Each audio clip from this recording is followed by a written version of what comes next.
भविष्यवाणी। योगी के पीएम बनने की हुई भविष्यवाणी। पीएम बनते ही योगी सबसे पहले क्या करेंगे?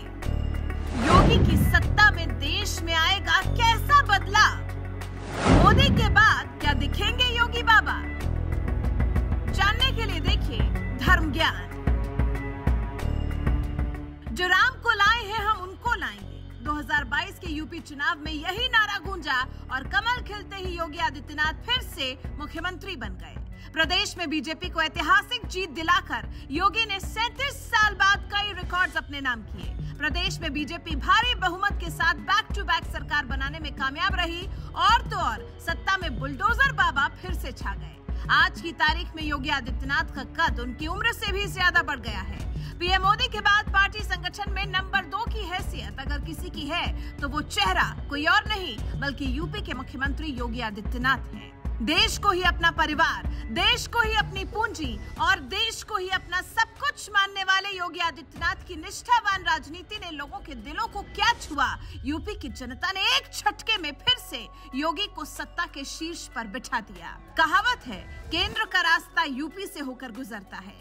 कई राजनीतिक हस्तियों ने यूपी से केंद्र का रास्ता तय किया है। ताजा उदाहरण प्रधानमंत्री नरेंद्र मोदी का ही ले लीजिए, जिन्होंने शिव की नगरी काशी को अपना संसदीय क्षेत्र चुना और अब योगी आदित्यनाथ के राष्ट्र नायक बनने की भविष्यवाणी हो रही है। हाल ही में अयोध्या की धरती से एक संत के दिल से निकली आवाज योगी आदित्यनाथ के लिए किसी भविष्यवाणी से कम नहीं है। अयोध्या की पावन धरा से मणिराम दास छावनी के उत्तराधिकारी महंत कमल नयन दास जी ने योगी को लेकर क्या भविष्यवाणी की, देखिए। सबकी इच्छा थी, एक बार हमारे यहाँ सभा थी तो सभा में महाराज जी पधारे थे। उस समय मुख्यमंत्री नहीं बने थे तो हमारे महंत जी सुरेश दास जी बैठे यहाँ पर, सबसे आग्रह किया था कि महाराज जी को मुख्यमंत्री बना दिया जाए तो राम जन्मभूमि बन जाएगा। और भगवान ने सुना, महाराज से मुख्यमंत्री बने। और जब भी महाराज जी के पास, गुरु जी के पास लोग आते थे, कहते थे मंदिर कब बनेगा, महाराज जी कहते थे जहाँ पर योगी जी और मोदी जी हैं हम मंदिर बनने में कोई देर नहीं लगेगी। मंदिर भव्य बन रहा है, बहुत जल्दी गर्भगृह में भगवान की स्थापना हो जाएगी। मंदिर के साथ साथ प्रार्थना है मुख्यमंत्री जी से, महाराज से प्रार्थना है। राष्ट्र है तो सब कुछ है, राष्ट्र नहीं तो कुछ भी नहीं है।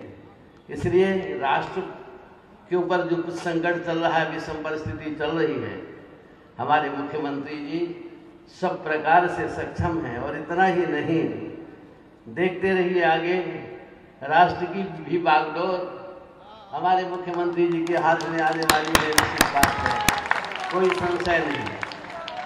हमने पूरे राष्ट्र को देखा है, राष्ट्र की विषम परिस्थिति, राष्ट्र की स्थिति परिस्थिति सब कुछ ज्ञान है, सब जानते हैं। और आज जनसंख्या की जो विषमता चल रही है, इस विषमता के निवारण के लिए हमारे मुख्यमंत्री जी धीरे धीरे सक्षम हो रहे हैं।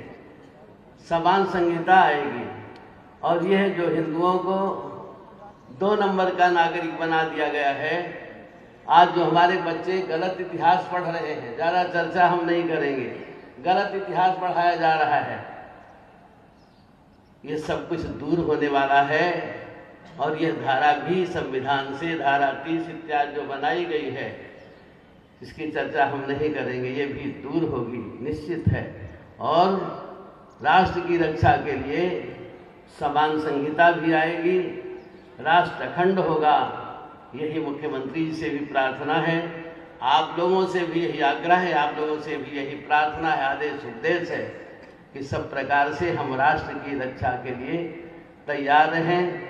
और भगवान की कृपा हो, भगवान की कृपा से मुख्यमंत्री जी के हाथों में बल दें। आप लोग चाहेंगे तो राष्ट्र हमारा अखंड होगा। जय सिया राम। डॉक्टर जनार्दन, ऐसा पहली बार नहीं है जब योगी के पीएम बनने की भविष्यवाणी किसी ने की हो। इससे पहले कई बार साधु संतों से लेकर ज्योतिषाचार्य योगी के प्रधानमंत्री बनने की भविष्यवाणी कर चुके हैं। ये बता चुके हैं कि अब बहुत जल्द समय योगी का आने वाला है, जो कि योगी के पीएम बनने की भविष्यवाणी अयोध्या से हुई है। उसी अयोध्या से जहां इस वक्त भव्य राम मंदिर का निर्माण अपने अंतिम पड़ाव पर है। योगी की निगरानी में देश की 125 करोड़ जनता की आस्था से जुड़ा सपना साकार हो रहा है, लेकिन असल में आंदोलन से लेकर मंदिर निर्माण की नींव तक योगी आदित्यनाथ की क्या भूमिका रही है, आइए आपको बताते हैं। आपको ये जानकर ताज्जुब होगा कि राम मंदिर आंदोलन से योगी का कभी कोई सीधा संबंध नहीं रहा, क्योंकि जब विवादित ढांचे को गिराया गया उस वक्त योगी आदित्यनाथ ना ही मठ में थे और ना ही राजनीति में सक्रिय थे। इसलिए उस आंदोलन में तो योगी का कोई योगदान नहीं रहा। लेकिन हाँ, इस बात से इनकार नहीं किया जा सकता है कि आज योगी आदित्यनाथ जिस मठ से आते हैं, जिस मठ के महंत हैं, उसी मठ की 3 पीढ़ियां राम मंदिर आंदोलन से जुड़ी रहीं। राम जन्मभूमि मामले में जब भी कोई महत्वपूर्ण घटना घटी है, उसके तार गोरखनाथ मठ से जरूर जुड़े रहे। इतिहास कहता है गोरखनाथ मठ के महंत दिग्विजय नाथ का इस आंदोलन में बड़ा योगदान रहा। फिर उनकी मृत्यु के बाद उनके शिष्य और उत्तराधिकारी महंत अवैधनाथ ने मंदिर में सक्रिय भूमिका निभाई, जिनके योगी आदित्यनाथ शिष्य थे और अब महंत से मुख्यमंत्री के पद पर हैं। देखा जाए तो ऐसे कई मौके आए जब अयोध्या और राम मंदिर निर्माण को लेकर योगी आदित्यनाथ मुखर दिखे, लेकिन क्योंकि ये मामला अदालत में था, इसलिए उसके बारे में ज्यादा कुछ नहीं बोल सकते थे। जैसे ही कोर्ट की तरफ से फैसला आया, तब राम मंदिर निर्माण को लेकर योगी की गंभीरता और सक्रियता देखने लायक थी। इस वक्त राम मंदिर निर्माण पर योगी आदित्यनाथ का पूरा ध्यान केंद्रित है। आलम यह है कि 20 से 25 बार अयोध्या का दौरा कर चुके हैं। उम्मीद है कि 2024 की शुरुआत से पहले ही रामलला मंदिर के गर्भगृह में प्रवेश कर जाएंगे। क्या संतों की भविष्यवाणी सत्य साबित होगी? इस पर आपकी क्या राय है? कमेंट कर हमें जरूर बताइएगा। भाइयों बहनों, विवाह पंचमी के दिन से लेकर के 4 दिनों का यह रामायण मेला विगत 40 वर्षों से अयोध्या में आयोजित हो रहा है। इस प्रकार के सांस्कृतिक और धार्मिक आयोजन ने जिस ऊर्जा का संचार किया, आज उसी की परिणति है कि अयोध्या में 500 वर्षों का इंतजार समाप्त हुआ और श्री राम जन्मभूमि पर प्रधानमंत्री मोदी जी के दृढ़ इच्छा शक्ति और उनके एक विजनरी नेतृत्व के कारण मर्यादा पुरुषोत्तम भगवान श्री राम के भव्य मंदिर के निर्माण का कार्य प्रारंभ हो चुका है।